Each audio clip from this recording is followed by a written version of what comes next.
you know, we're all still moving through shit. 100%. Emotions, we're all still learning about ourselves. You know what I mean? So I feel like it'll be cool. What we'll do is we'll go down memory lane. Yep. But and you take it where you want to take it. I'll just be like guiding you, and then I might pivot off with this. You might say something, and I'll pivot off a certain direction. We might go down a certain topic. Yep. And then I'll bring it back. Yeah. And then I'll bring it back to okay, cool. So you're at that point, then what happened next? So then we can always stay back on track of like the journey, basically the journey of you, but we're gonna like have some branches go off. Yeah. So I might pivot off, and we might pivot down a certain thing. Then we'll come back, and then we'll, you know what I mean? Sounds good, bro.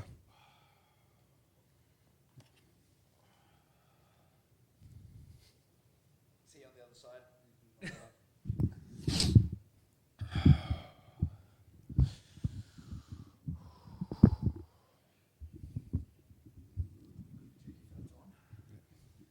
It's always more worse. Yeah. You were squatting the other day, and I didn't even press it. Nah. But this girl squatted, she's PB 150. She's like, did you get it? I'm like, it didn't record. She's like, Fuck. like next week it'll be 160. Yeah, please, can you redo it now? Yeah.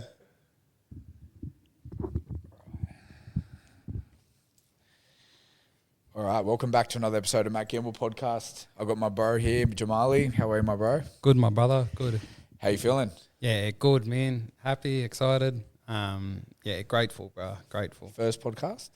Yeah, well, I've done a few years back, but nothing too, nothing where I'm at the point in my life now, you know. They were a few years back, so different man from who I was then. Yep. And that's the thing. I've restarted this podcast. I just had lap on, and then we're running it back. For me, getting back onto the mic and having real conversations with real people, it's soul filling, you know, and it's soul filling to listen to people having real good conversations. Yeah. And I feel like every time you and me get on the phone, we have those conversations. And I was like, when I was wanting to run the podcast back, you know, if we don't see each other at the gym for a couple of days, you'll check in with me or I'll check in with you. And I was thinking about the podcast. I was like, I've got to get back into it. I've got a bit more energy now to give back to the pod. I remember how good it felt having good conversations with good people. And then you messaged me saying, hey bro, I'm just reaching out, checking in. How you doing? And I was like, this is someone I'd love to have on to have a conversation with, because every time we do talk, it's a damn good one. Yeah, 100%, man. And honestly, like, that's what I'm grateful for. You know, it's just that general love and care, bro. Like, as you said, like, I met you through the gym, which is crazy because I still remember the first phone call that we ever had, bro. And ever since then, that sort of lifted, especially like after the second or third week I didn't come to the gym. You gave me a call, hey, bro, just checking in. And I was like, fuck. Hold on, that's more than just a gym owner, you know, because a lot of people look at it like, oh, people just own a gym, they just want you for the money. But brother, honestly, like, when you reached out, it's genuine, you know what I mean? And I think that's what really stuck with me. Not you know, like, there's other gyms that I've joined and they'll message you, oh, you haven't been here, this, that, then you don't reply and you're like, oh fuck, still getting debited each fortnight, you know, you can't miss me that much. But with you, bro, it's that thing of your call message, hey brother, love you, bro, checking in. How's everything been? How's the family? How's the kids? And I was like, shit, hold on, bro. That's more than a gym owner, that is, you know? Like, and it's a family, bro. And that's what I'm grateful for, because when we met, bro, it was a time where I'm like, shit, I needed somebody in my life like that, you know? Especially finding myself, bro. You taught me a lot. Like, and when I mean that, bro, that's serious. Like, you really, even that whole gym, like, taught me a lot, bro, about myself. So grateful. Yeah, let's go straight there, man, because we've only been connected. When did you kick off? Only about May, I think. 6 months. Yeah.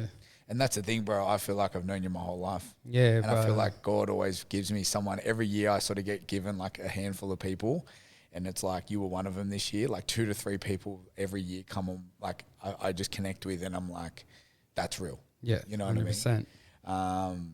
But yeah, and that's the thing. You reached out. From my memory, I remember our conversation, because I remember being in Coles walking around, and I think you inquired about the gym. You were walking past because you used to work across the road. Yeah. So let's go there. Yeah, so yeah, wow, it was in May, start of May, I remember, because I had an incident on the 27th of April, which was life changing. And I did see a gym and that. Then I was like, oh, I'll reach out to you, And I was at the gym in Penrith, at another gym, and I called you. You didn't answer, and I'm like, oh, it's a sign he didn't answer, Then bang, you called back, and I'm like, fuck. My heart panicked, bro. My heart dropped. I'm like, fuck, do I answer it? Do I answer it? Nah, I'm not going to answer it. Then you hung up. Then I called back again. You didn't answer. Then you called back, and I answered. And then, bro, it was really just that conversation, I inquired about the gym and, just asked. And, bro, it was your energy that sort of lifted me up on that phone call as well. Like you told me, like your words were like, yes, we're a gym, but also like good energy, good family vibes, like nothing more, no egos. And that sort of comforted me because, I struggle a lot with like my self-esteem and self-confidence and everything. So I was like, you know what, I'm going to get out of my comfort zone. I'm going to go Monday morning. You said come tomorrow morning. I'm pretty sure it was a Sunday, and you said come tomorrow morning. I was like, done. And bro, I went there and it was legs, and bro, it was that bad. Like, bro, I vomited. I went downstairs and vomited, bro, in the bush out the front. Like, but ever since then, it was the vibe that I got, bro, was a different kind of vibe, and I could see myself showing up, and it was that feeling of like, I'm doing this for myself and showing up. I'm out of my comfort zone. Let's see where it takes me. Let's do it. And it was a personal challenge of mine, and brother, it really, really showed me who I was as a person, and really got to see myself for me and love myself again. Yeah. And having that feeling is just invincible, bro. Like, honestly, no ego, just love. Like, and it's powerful, bro. Very powerful. And that was the thing, bro. Like, I feel very blessed to be a part of people's journeys, and obviously people be a part of my journeys, in the sense of like watching the transformation from then till now, and we'll get there, because I definitely want to get there of like, all that stuff. But I want to, let's just run it right back from, what it was like for you, growing up. We can take it wherever you want to take it. I just feel like these conversations of like, yeah, like a lot of people resonate with certain things of like, yeah, like I had that, and then we'll obviously pivot into where you are now, and what the triumphs and the breakthroughs and the love of your life, Camilla, as well, and you kids and stuff like that. I think that'd be cool. Yeah, nah, easy, man. Well, yeah, as I said, like my name's Jamali. Grew up out west like my whole life. Just normal life, man. Me, 2 sisters, my mum. My dad was in the picture, but sort of had to learn a lot for myself growing up, being a provider as well. But look, it's sad to say, but being where I'm at now, it's like a lot of kids' culture at the moment. A lot of domestic violence in my household. There was, domestic violence against my mother, but also myself. Where I used to get beat as a kid through my father. And, it taught me a lot in life, but also, there was other things, other factors that were happening behind the scenes. Like the physical abuse, brother, easy, done. Like I healed from that. The mental abuse ruined me. That was a lot worse, There was times where name calling, but it was more the torment that got to you. Bro, there's a lot that happened by the age of like 10, I was sexually assaulted at such a young age where I held that in for years, bro. I didn't tell no one until I was about, I think, 18 or 19. I held that in, bro, for that long. And, just being around violence my whole life, that was normal for me. That was in my culture. That was normalised. But I just had, it was a life that I probably never want to see for anyone. I did have things growing up. Growing up in that environment, I wanted to escape it so much and just get out of there. You know, I did. Footy was my escape, bro. Football, that was, brother. That was my bread and butter. You know, growing up, I was labelled like, yeah, you're making it. You're making it. Went to Joey's over in Hunters Hill out there. Got a scholarship for footy, bro. And yeah, my mum came and seen me one weekend. Black eye and that. Nah, packed up. I couldn't do it, bro. Sort of threw all that away. Threw my footy career away. Jumped on the grog. Bro, just made life decisions, which is look, I used to regret, but now I'm sort of grateful for, because if that didn't happen to me, I wouldn't be in the position I'm at now. As I said, like, you know, a lot has happened to me through my life, but I also don't hold on to that no more. It's not my identity. So, yeah, brother, it's just, you know, growing up in a different environment to my other mates at St. Joseph's was very hard. Yeah. I have one of my good brothers, good mate, he lives in Mossman. And, bro, the first time I went to his house, bro, I hated floorboards, man. Like, bro, I walked in, I was like, Floor's burning. yeah, I said, bro, your floor's hot. He said, yeah, they're heated. I said, what? I said, what? Yeah, I said, what do you mean? He said, bro, they're like a heater. Bro, heated towel rack. I said, Didn't know that was a fucking thing. yeah, bro, like their towel rack was heated, bro. It was like when I got my towel off the rack, it's like it came in straight out the dryer. I said, bro, what's this like? You know, and it was good because it showed me a different kind of life. But also my character, you know, like I went there and, bro, like we'll go servo, and his mum and dad gave me $100 note to go to the servo. I said, what the fuck? I said, we're just grabbing a hot dog. And she's like, yeah, take it, you know, take it, this, that. And I said, nah, I can't, like, nah, that's too much, you know. Then we went to the shop and, bro, it cost $3.50 or something, you know, and all that change, and they're like, oh, take it home, keep it. I said, nah, I can't. And, nah, keep it. Then I was like, yeah, okay. But the next morning when I left it on the thing with a note, said, thank you so much, you know. I can't do it. And ever since then, bro, they just love me, like, it's that, because I seen my mate for him, not, or he's and got vice money. versa. Yeah, bro, you know, he's got money, this, that. Because he was struggling a bit with friends, where a lot of people sort of use that factor on him. But yeah, bro, so I mean, like, growing up with all those things, it was a hard space, bro. Yeah. And you notice that, like, with that upbringing and stuff like that, like you said, you wouldn't wish it upon anyone, but, you know, through faith and knowing that it was what it was and it is what it is, you know, I feel like that is what it is one of the most cliche quotes in the world. It sounds so cliche, but it's so profound. It's like, it literally is what it is. It's like, I came to this earth and it's exactly how it was supposed to be.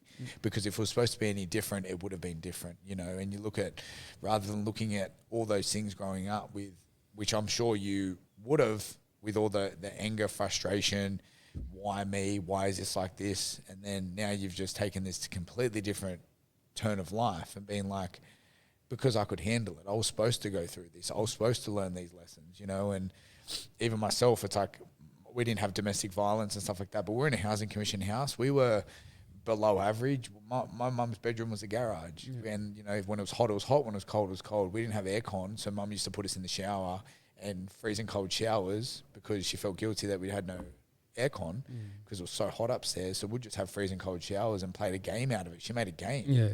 To this day, I've like, I froth freezing cold showers. And I don't know if it was because that it's like a childhood thing. That's probably why I built a place with ice baths.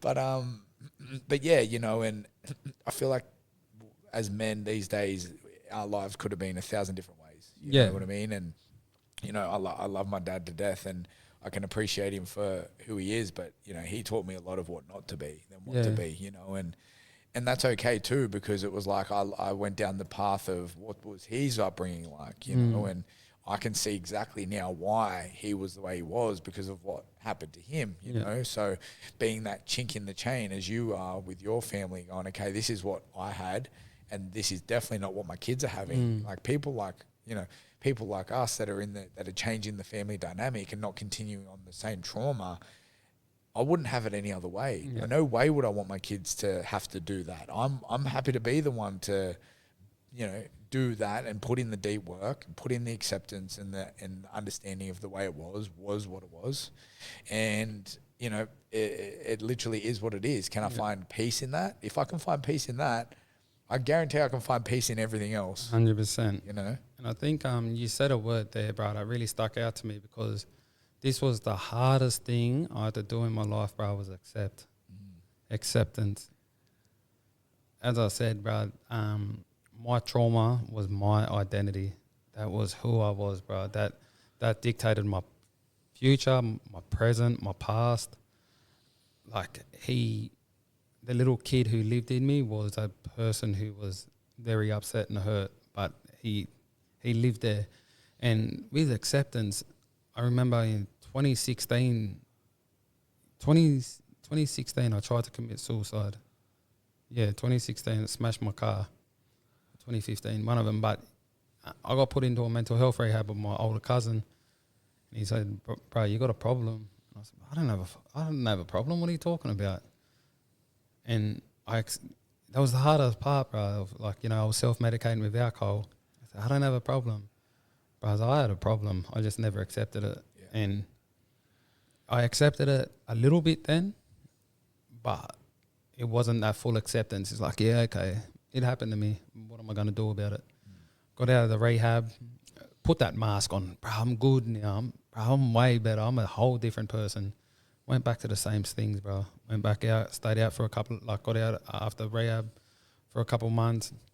Straight back to it. Straight back to that comfortable zone. Drinking, down in the dumps, because I was comfortable there. That was my happy place. Yeah. Down in those dumps, bro. That was at the bottom. Honestly, I look back at it, it was like I was worthless, but I was comfortable there, and that's scary to say, Yeah. How far can I go? I tried to commit suicide. I'm like, shit, I'm comfortable down here, but this is what I like. This is where I feel the best.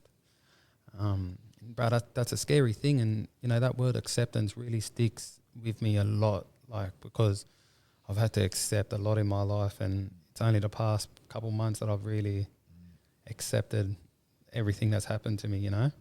Yeah, and doing a lot of work. You've done a lot of work around that, bro. Like I said, even being a part of, just being a part of your journey, and that's the thing in life. When I'm a big believer in God and faith, and I just feel like God, put you in the right positions with the right people at the right time.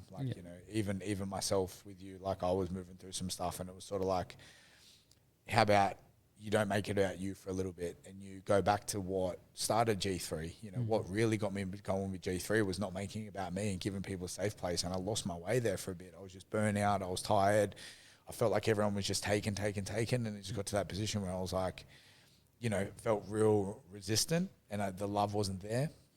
I remember a Christmas party a couple of years ago, and it just was just not soul-filling at all. And I just couldn't wait to just wrap this up. Where this year I'm like, I just can't wait for everyone to be, hugging and crying, and when everyone has a couple of drinks, they share the love, and you can really feel that in there. And that was when around that time that we connected. But that acceptance is massive, man. When you can not just say that you accept it, you need to feel it in your body to go, you know what, I'm actually okay with exactly what happened to me, because it did. And it's either I let it riddle me and eat me alive, which I think that's how disease happens. Dis-ease, your body's at dis-ease, or I can continue on just letting it just eat away at me, or I can really dive deep and accept it. Yeah, and it does take a toll on you, man. Honestly, none of my trauma came back until I was about probably 16 to started, because that's where a lot of violence started happening in myself. But 16 and about probably 20, about the 20s, that's where a lot of my childhood trauma came back. And I read this study that in most men, the childhood trauma comes back from the ages of 19 to 32. Oh, wow. And I was like, bro, that's crazy, because that's when a lot of my childhood trauma started coming back. So it was like that little kid who lived in me, that little trauma kid, he came alive, and I was like, and as I said, he was my identity, bro. I'll drink, he would come out. Yeah, okay. So I don't drink no more. It took me a long time to get off the drink. Was that your thing? What's that? Was that like your numbing device? Was drinking? Was Yeah. that was the number one? Yeah, that but also with me, alcohol was what's it called? Associated with everything. Good day outside, sunny. Fuck, let's get on a drink. Or funeral. Oh, come on, let's drink. Let's catch up. Let's try have some good times. Anything was associated with drinking, And as you know, drinks start bags, then 2 days, and you're just like. Then I'm in the horrors. Like I remember I would drink for a whole day, a whole 24 hours. Because I'm hating myself for the next 3 days. Yep. Like suicidal thoughts, like real deep in the dark. Like don't want to go to work, disassociate from everyone. But I kept putting myself there, kept doing it, and I take accountability for that now and accept that I did do that. That was my identity. But as I said, like where I'm at now, me not drinking, that's the best thing for me spiritually, emotionally, physically, everything. And it took me a long time. What am I, 32 years old now? And it took me 32 years to genuinely be happy, bro. Like in my head, quiet. Yeah. Soul, quiet, bro. And it's stillness, huh? How powerful is it when it's just quiet? Different kind of feeling, and it's different kind of power that you got, That's what I mean. Like, bro, I know I'm happy because I was saying it to someone the other day. I said, when people would ask me, are you happy? I would always go, oh, yeah, I'm happy, smile. I said, but now I can just be like, bro, I'm happy. Yep. No smile on my face and just be like, bro, I'm genuinely happy and mean that, you know? I think that's a big thing for me at the moment too. Yeah, and that's the thing. I feel like a lot of people are running around chasing certain things where it's like a peace of mind is everything. When you can put your head on the pillow at night and not having 1,000 thoughts running through your head about what you're moving through, that's, to me, that's, if I can be at peace at night and put my head on the pillow and, and I get it, like life happens. We're always going to think about shit. We've got shit to do and things always come up, but more so than not, if I can be at peace when I go put my head on the pillow at night, to me, that's success. That's 100%. That's powerful that I can just be here right now and just fall asleep. Yeah. And I think that's a big thing, especially with life, bro. Like there's a lot of things used to want to chase, my image, my name, like, but it's just, like, what is it at the end of the day? Somebody said to me the other day, no matter how rich you are, how powerful you are, we all end up in the same place. I was like, fuck, that's deep. And they said, you might get a good casket, but who's going to see it? And I was like, wow. I was like, that's, so it's what we make of it. And that really stuck with me and resonated to me because I'm like, it's very true. What are we going to make of this time at the moment? So, yeah, bro. And then how old your son, you had your son first? Yeah. Yeah, my son's 10. Yep. He's 10 years old. So how was that falling into fatherhood? Bruh. I always say it, I hate it. It hurts to admit now, but I had to learn to love my son. I had to learn to be a father because never had no one showing me right for wrong. It was just a thing that I tried to wing,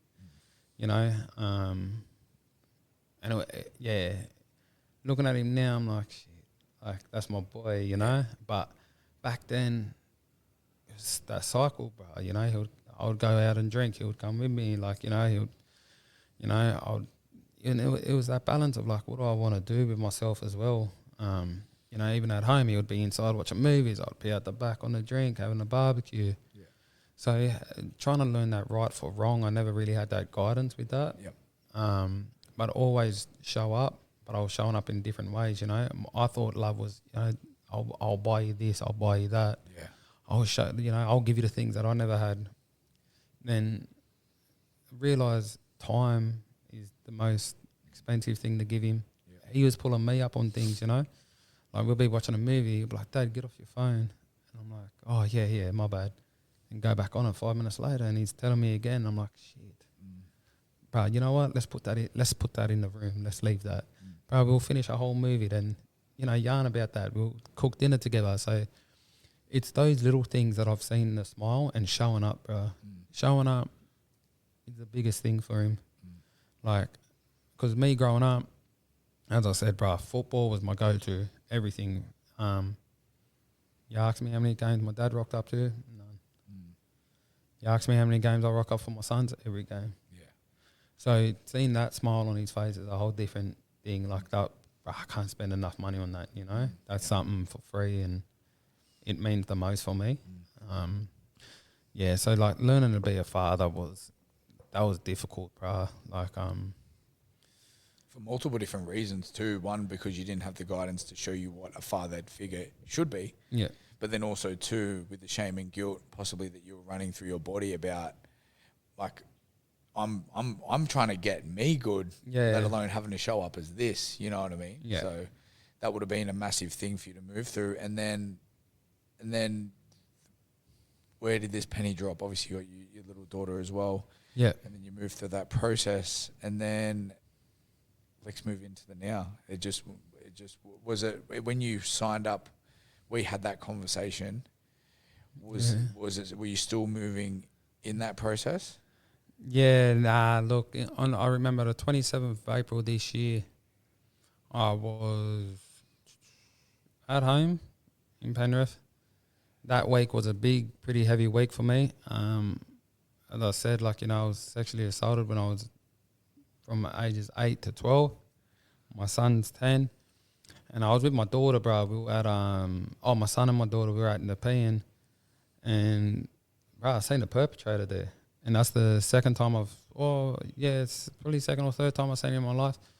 And I've never felt that fight, flight, freeze mode so hard in my life, bro. Yeah.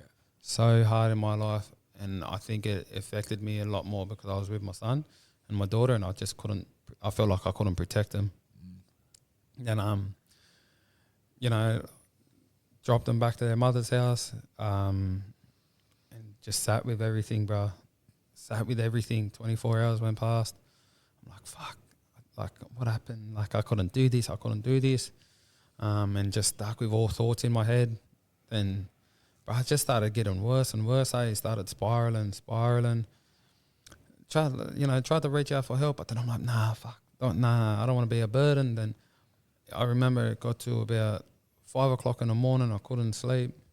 So I was like, fuck, I'm going to go grab some sleepers. Went into the doctors, got my Seroquel. If people don't know, that's an antipsychosis one that it does help sleep. They were 50 milligrams. Yeah, 50 milligrams Seroquels. Got about 6 a.m. Bro, I took 2,000 and something milligrams worth. And sort of just didn't want to be found, bro. Didn't want to be found. Was found, and we've convulsing, got taken up to the hospital. Bro, during that experience, it's like I was out, then woke up, ambulance there, out again. And I just started hearing voices, bro, in my head, saying like, oh, it's not your time. It's not your time.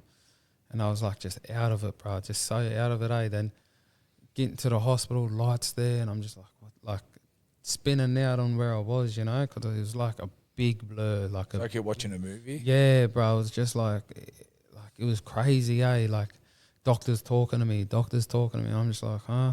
And then like going back in and out.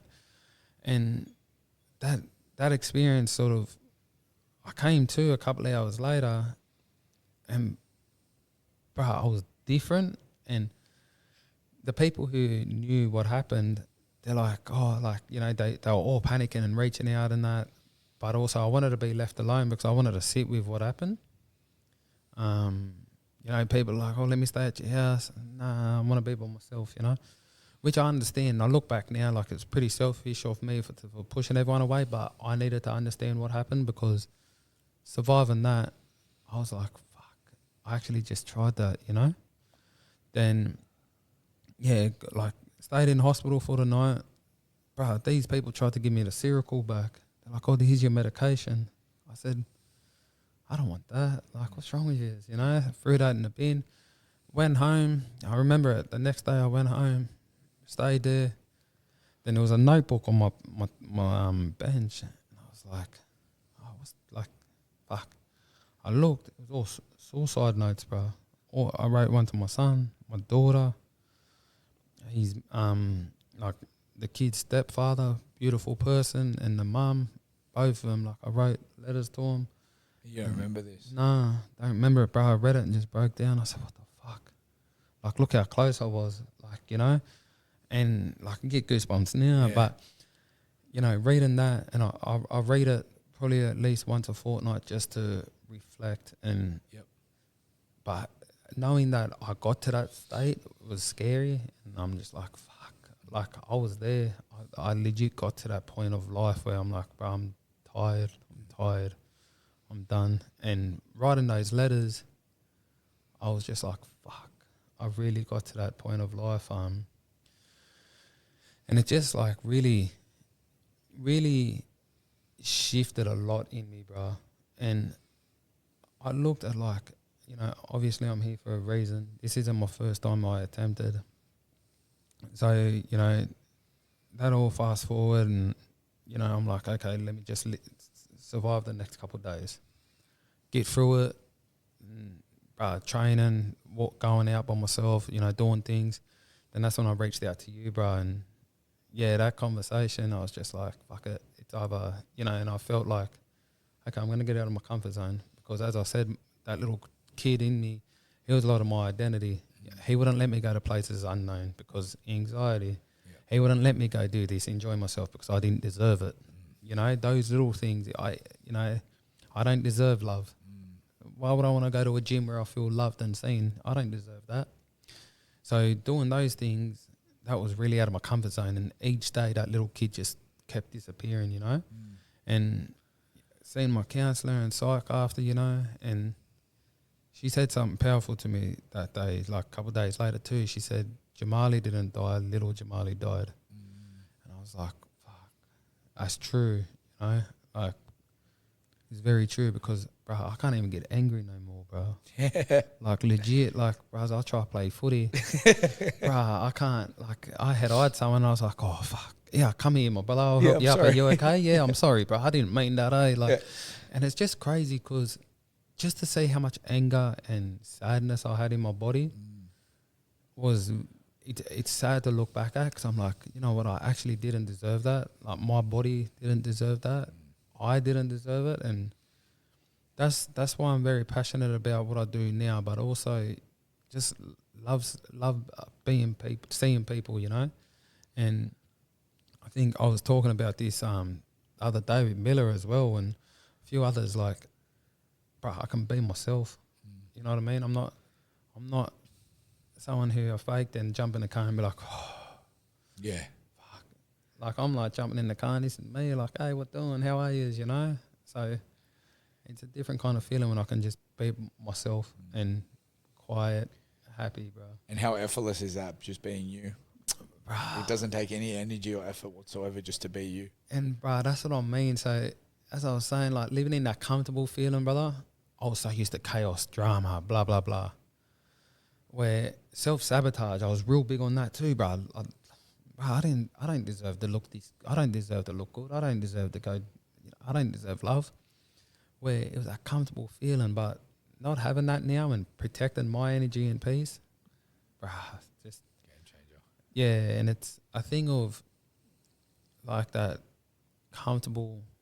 You know, like as I said, like I'm 32. I called my nan a couple months ago. Said, Nan, like, you know, how are you? Just start talking to her and told her, like, Nan, I'm off the drink, doing this. And she said, oh, you know, Miles, it took you 32 years and you're happy. And I said, 100%. I said, it's quiet, like, and it's the first time in my soul, like, it's no suicidal thoughts, no, am I worthy? Like, I tell myself I'm worthy, you know, and I had to grow a lot of patience and growth for this, but you know, healing doesn't happen overnight. For me, healing happened over 30-something years, you know? Yeah. And it took one incident to really get to where I'm at. But also, that one incident was created by how many incidents from practically birth to 32, you know? Yep. So everything I went through was just like, okay, it's a moment to where I'm going to try to get to. But yeah, bro, like as I said, here now, bro, different kind of power in myself, you know, strength, bro, happy. Yeah. I was telling the boys the other day, like in juvie there, strength, my ego, easy, vulnerable, hardest. Yeah. now it's opposite. Vulnerable, easy. Yep. Easy being vulnerable with my brothers or sisters. That's who I am now. Yep. And that's who I want to be. And that's who I want my kids to see. And people seeing me for me, that's powerful, bro. Like, you know, at the gym, talk to people. Like, say good morning. I love when you come in, bro. Yeah, you like, just like, hey. Yeah, like, And you just get, and there's no, everyone loves that too, because what you do is you give everyone an opportunity to be themselves. So Yeah. it's like you jump in the pool first, being like, do you want to join me or not? Yeah. You understand? And they're like, oh, we'll join you. We feel good. Now we can be ourselves. And I call that the domino effect, bro, because I used to use that in a negative way, where if somebody walked in the room, their energy was shitty. Fuck, what's their problem? My energy's shitty now. Yeah. Where now they walk in shitty. Nah, that's them. That's all right. You be you, but I'm not going to change for you. Yep. I'm not going to shift to you, bro. I'm going to stay me. Yep. And I think that's one of the hardest things to do as well, is to protect your own energy and not worry about anyone else's, bro. And that's like when I come to the gym, that's what I do. What do you know? Yeah. How are you? What do my people? Yep. Yeah. And that's the thing too. Like I remember going when I went to the jungle. One of the biggest lessons I had was, you could, as men, you can become the strongest and the kindest in the room. Where you can learn to balance that energy out. Being like, if you need me for strength, guidance, motivation, leadership, I've got you. Yeah. But if you need me for compassion, empathy, presence, love, you've got me there as well. And learning as a man that we can balance those things. You know, we can balance being strong. We can balance being vulnerable. We can balance that. Of what do you need from me right now? Do you need strength? I've got the strength. Do you need vulnerability? I've got the vulnerability as well. Where a lot of men just lean into the strength and think that that's not accessible. When you can access that part of you, it becomes powerful.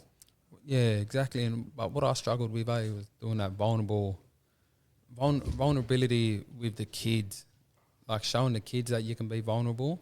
That's hard, because as a father, you want to do I'm strong, I'm this, that. It's, like you want to provide as a father, but also it's okay not to be always that Superman for your kids. And I think that's one of the hardest bits I had to accept. Like, I can be vulnerable to my son. I can be vulnerable to my daughter. Let's talk about gratefulness. What are you grateful for? Name 3 things, and it's just all simple things. Like now I know for a fact at their mother's house, beautiful routine. Yep. Make their bed before school every day, bro. Like I call the kids. They'll say like, "Oh, I'm just making my bed," and I'm like, "Oh, that's good," you know. So we try to continue that at my house too, and it's just those little things, man. Of, as you said, what do you need? Strength or empathy, vulnerability? You tell me, and especially as you would understand, bro. I think a lot of parents would. It's a kid won't tell you, so you've got to. Shit. Okay. What do I think they need? Yeah. Is it do they need strength, or do they need me to just be there? Be present with them. Yeah, I think that's a hard balance to have, especially being a father, bro. Yep. And a father who's came up with not much, bro. I want to always take him out. I always want to do this. I want to show him that life. But that's not the best life to live, bro. Me showing up's the best for him. Yep. We made a thing. We were meant to go to Japan this year, but a few things happened, but that's going to be pushed to next year. And I want to show the kids, like, you know what, Christmas and that, we're going to start doing different things. It's not all about presents. It's about making memories. And my daughter's real big on that at the moment. That's cool. Yeah, her thing is like, Dad, let's go beach, let's make memories. And I'm grateful for that, bro. Beautiful kids, man. And you teaching them that, bro. That's the best thing. You can, like, leaving this legacy.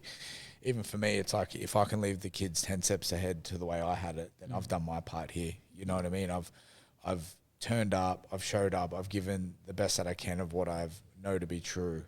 And they're going to remember all that. They're not going to remember the things that you leave them. They're going to remember the times, the memories. He showed up every single time. And that's the thing, being like you touched on, I like that, because I haven't thought about that, of that whole being Superman. You try and put that on the kids of always having to be Superman. They're going to think that that's the thing that they've got to hold on to. And it's like, that's not always the way. Sometimes I just can't show up in the way that I want to. And that's okay too. You know what I mean? And it's so my son last week had a big write-up in his newsletter for school about he got best and fairest for his age. Bruh, well deserved, you know. He's very passionate about footy and that. And yeah, the school wrote him up like a big article on him, bro. Like hyped him up, you know.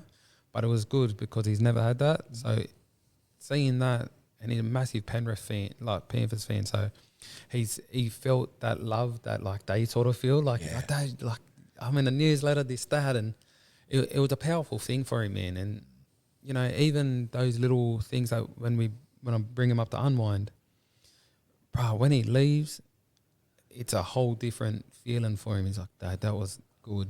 And it's those little moments that, like, when we both sit in the ice bath, bro, he loves both doing leg sleeves, loves sauna. He's all right in there, but you know, like he just loves doing those, making those little memories, and also the self care. He feels that because he looks at it in a way of like giving back to himself. He deserves that, and I always say to him every day. I don't think there's been a day for the last 10 years I haven't said I love you to him or I'm proud of him, and that because that does something to you. We're getting told every day. Now, like bro, every day my childhood trauma still affects me. Like every day, there's something I battle with, you know, and the simple stuff, bro. Like at work now, people are like, "Oh, you're doing a good job. I'm proud of you." And I'm like, shut up. Yeah, just don't know how Like to take yuck, makes me cringe. Yeah. But that comes from childhood trauma, and bro, you know what? My psych was telling me, so I got to sleep with the TV on, bro, all the time. I can't go to sleep in dark noise, like with no noise or darkness. And that comes from childhood trauma because you feel like you're alone. So that TV something in your brain says people are around. And I'm like, wow. And because she asked me, do you sleep with the TV on? I said, yeah. She said, are you scared of being alone? I said, no. She's like, you are. And like started doing like reverse psychology on me. And I was like, oh shit. I said, yeah, I am. But like, it's crazy because I used to be scared to be alone because of my thoughts. Bro, my thoughts were bad. Now, I love being by myself. Love being alone. It's comfortable and different.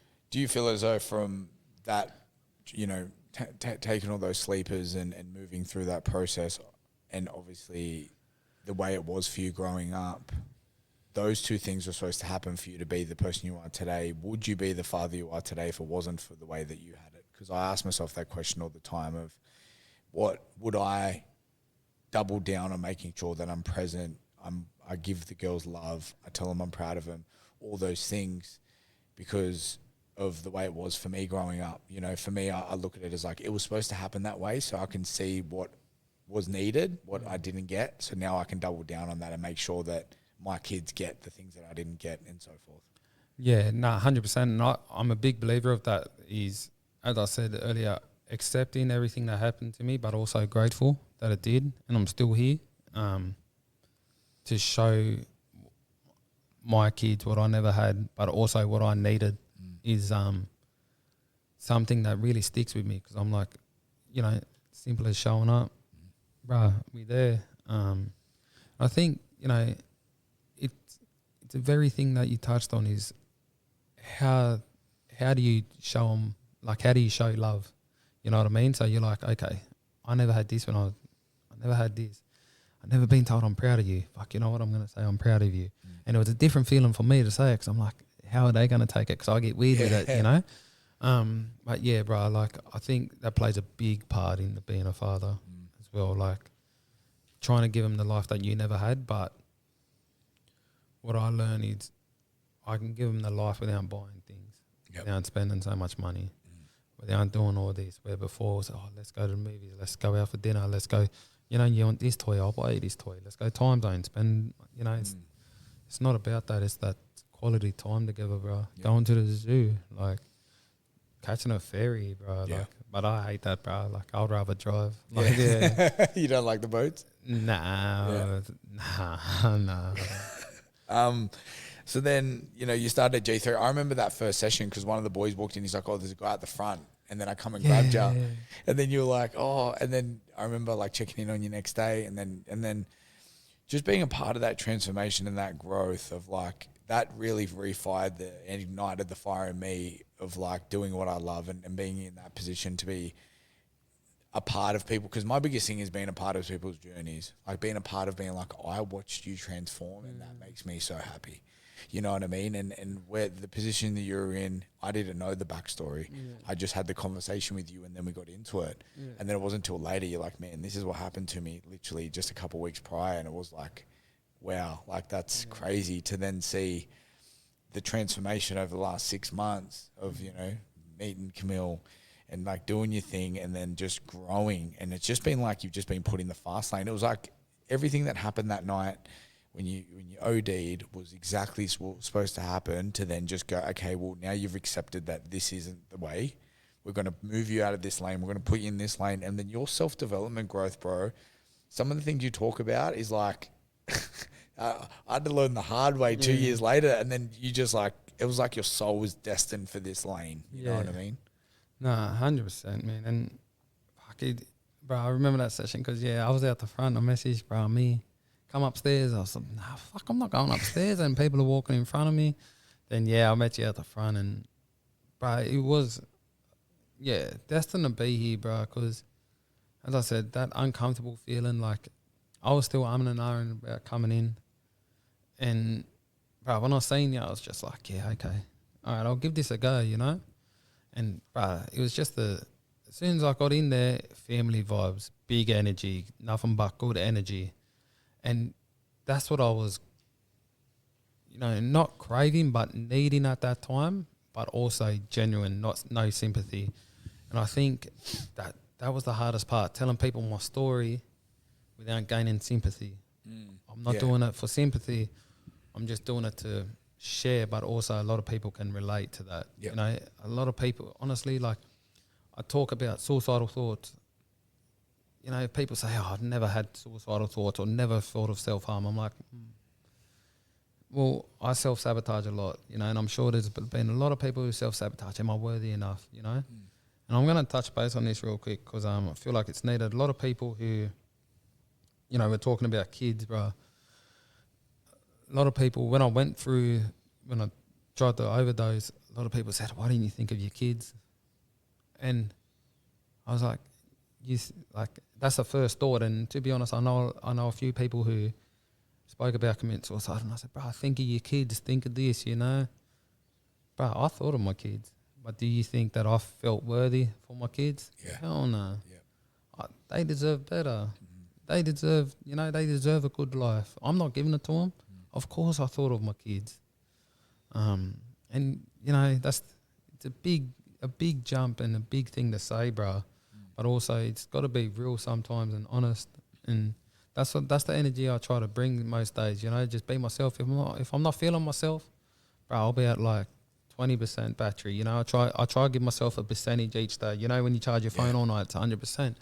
Bro, if I get fucking 3 hours sleep, I'm like 60%. Yeah. I'm like, be sluggish, but when I go to the gym, it's like I plug my phone in, I'm getting charged, Yeah.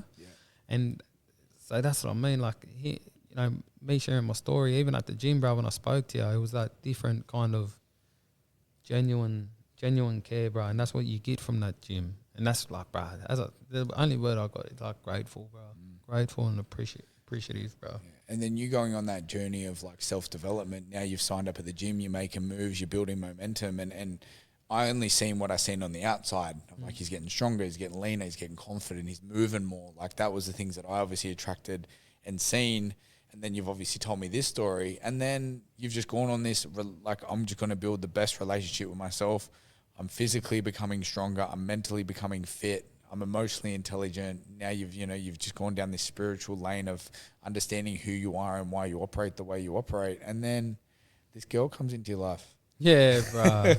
Crazy, bro. Crazy how that happened, but grateful too. There's that many conversations we've had about her. Yeah. Shout out to Camilla. Yeah, and we've had that many lovely, conversations where like we don't talk on the phone after you say bro, and I'm like, I know, I can tell, and you're like, man, and I'm like, I know. Yeah, bro, and the calmness, bro.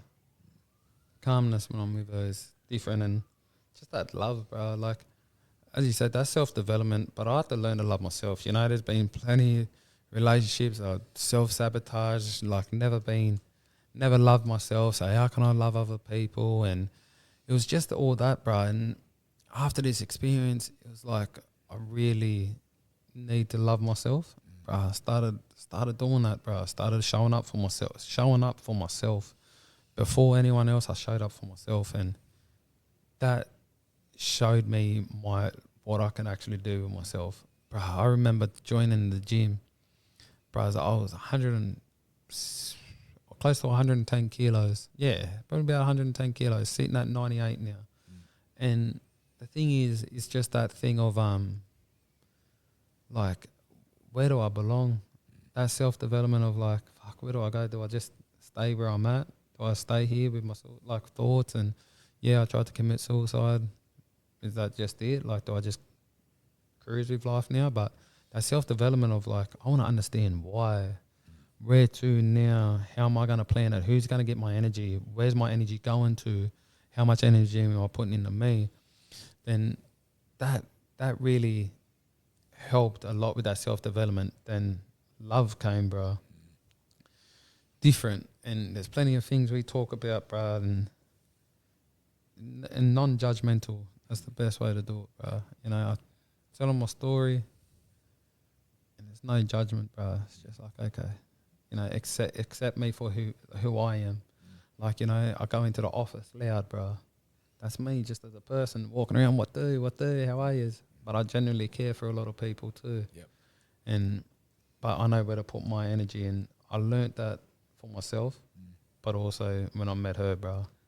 And it's a different kind of feeling. And it wouldn't have, you tell me if I'm wrong, but the relationship wouldn't have connected the way it was if it wasn't for you going on that journey by yourself. Because I remember you had a lot of alone time. I remember I would talk to you and be like, what are you doing? You're like, I just took myself down to the water. Yeah. Like, you know, but you needed that alone time to hit that self-development and start to learn about yourself, to love yourself, where a lot of people don't give themselves the opportunity to love themselves. Do you know what I mean? Yeah, 100%. And being alone is hard, bro, because you're stuck with your mind.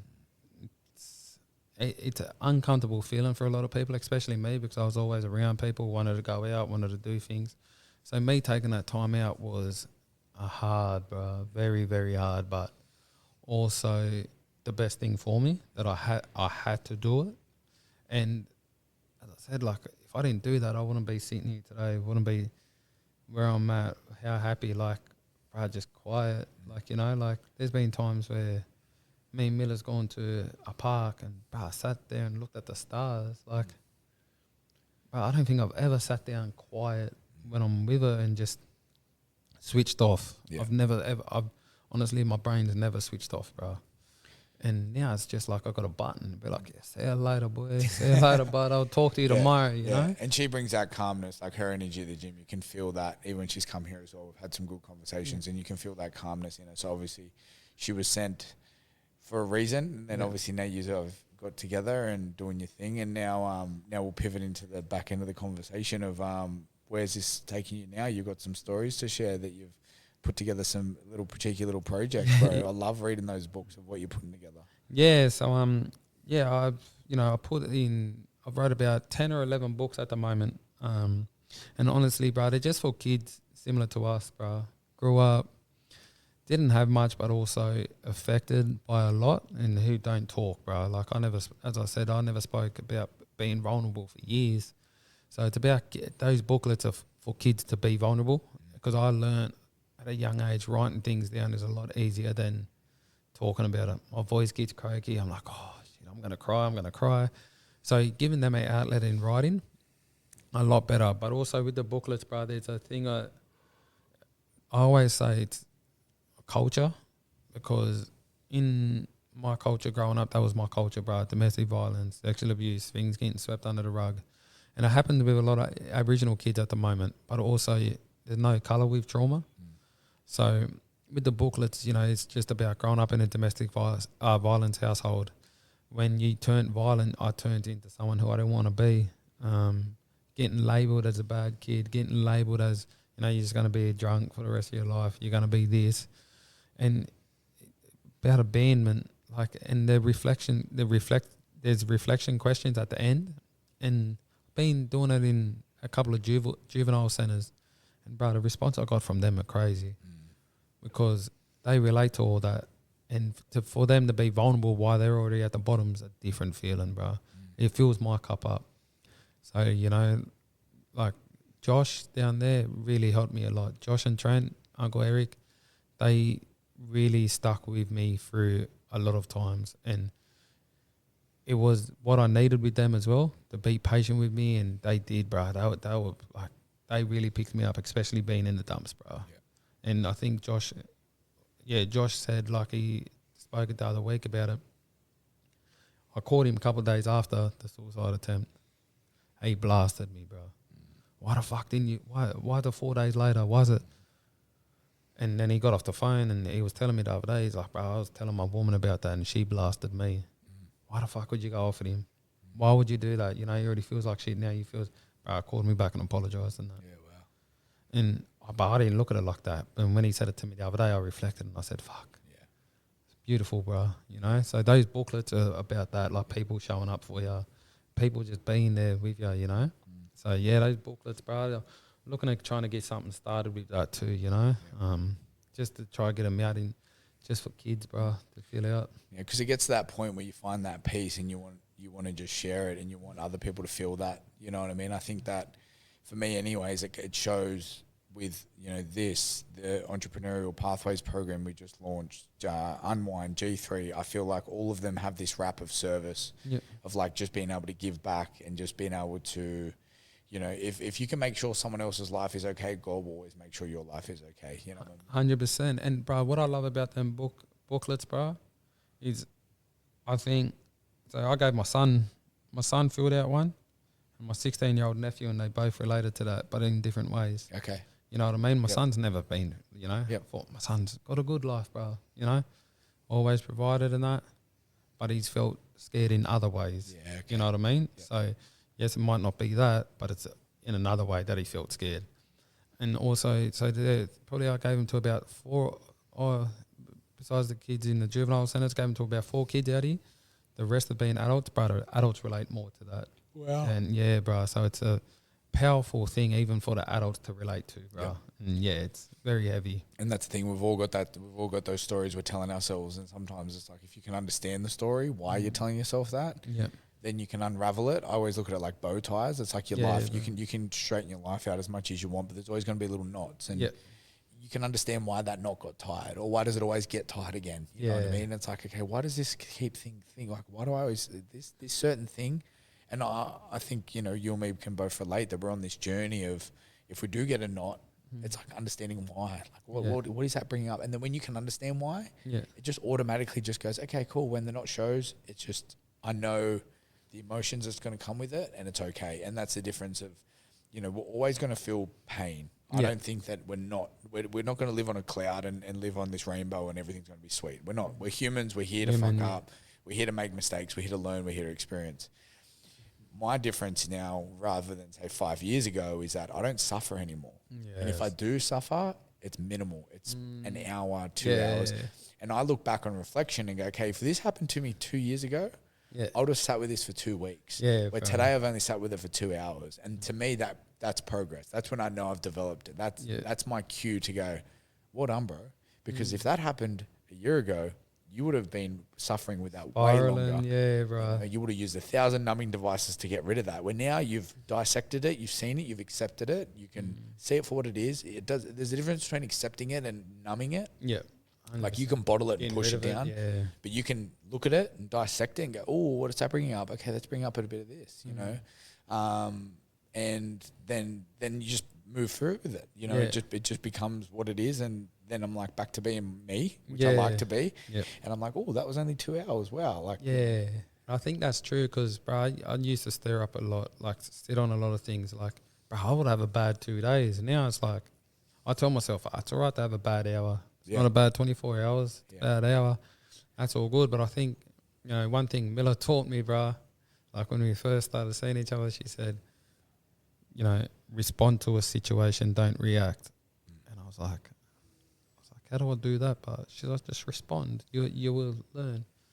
And fuck, I feel like I'm doing that now. With all situations that's happened, bro, I should be reacting bad. this time last year or the year before, bros, I'll be reacting, spiraling, drink or any other way, self-sabotage. Now I'm just like, okay, let's roll with it. Let's see where it goes. And it's because your peace means more than anything else. 100%, bro. And that peace, when you find that and you go on the journey to continue to learn about it, becomes everything. Yeah, and that's powerful, bro. Yeah. Peace is power, and I've learned that along this way. So it's self-care, everything, bro. Self-care is a big one for me at the moment. Thank you, man. That's an hour. Wow, time flies when you have fun. 100%. Bro, these books, I'm excited to get you on maybe say a couple months from now and see where these books are. Yeah. But I want to say, bro, I'm proud of you. I love you. I'm actually been so grateful to be a part of this journey and just be that you know, when you sent me messages of like, I'm so grateful, you know, blah, blah, I'm like, bro, I always know that it's reciprocated back because it was like I was in a position where I needed you as much as you needed me, and I needed that person to come into my life to be a part of, and we both have like moved through this portal together, which is cool because it's a story that we can share together, being like, bro, I was at this point, you were at this point, and the God obviously connected us and we moved through it. And I'm proud of you, man. I'm proud of you for where you're at and what you're doing. And I feel like that this is most definitely the start of your new life, you know, your new journey. And it's crazy to think that in May and we're in November, bro, it's exciting stuff to see what a year, 2 years can come and what the rest of your life's going to look like, man. Yeah, 100%. And grateful for jumping on, bro, and grateful for you as well. Love you too, bro, and honestly proud as of you. Like, you inspire a lot, bro. Like, you may think that, you know, you just, you know, you're there for everyone, but, bro, you show up. You're there for everyone, but you show up. There's a big difference in that. And I think when people see that, bro, it means a lot more. You know, you do inspire a lot of people, bro, and love you, bro. I appreciate that. And you know that feeling that you get when people say, I'm proud of you? I get that exact same feeling where I'm like, I'm just doing what I'm doing. And it's like, I've actually learned to accept and take in what people say, you know what I mean? Because I feel like you're robbing yourself by not. Yeah. Like, even though it might feel uncomfortable in your body, it's learning to go, this person's giving you a compliment, accept it for what it is. Like, they're not just saying it for no reason, you know? I learned that through one of my mentors when like someone would want to give me something and I wouldn't accept it. It's like, you know, you're robbing that person the feeling of giving. Yeah. You know how good it feels to give. Yeah. When you're like, no, I don't want it. No, it's all good. It's like you're actually robbing that person the feeling of giving. You know what I mean? You should have took that $97 off that table. Yeah, 100%. Like, shit, should I go back for that now? No. But like that, and that when he said that, I was like, wow, you're right. Because if the cards are reversed and I wanted to give someone something, like, let me do it. Why is it okay for me, but then not okay for them? And then I remember that afternoon I caught up with a mate and just the simplest thing, he bought me a drink. Yeah. I said, I'll fix you up. And he goes, no, it's all good. And I'm like, I went to say, no, I will. And I'm like, I just want to say thanks, bro. I appreciate that. And he's like, that's all good. And then I could see the feeling of like, yeah, it's all good. You know, you got me next time. Like that's powerful stuff. You know what I mean? So, thank you so much, bro. I love you, and I'm excited to get this podcast out, and I'm sure the members will absolutely love hearing your story and hearing about, you know, you and what you're about and where you're going, bro, because it's definitely shooting for the stars. Yeah, appreciate you, my brother. Until next time. See you guys. Yeah.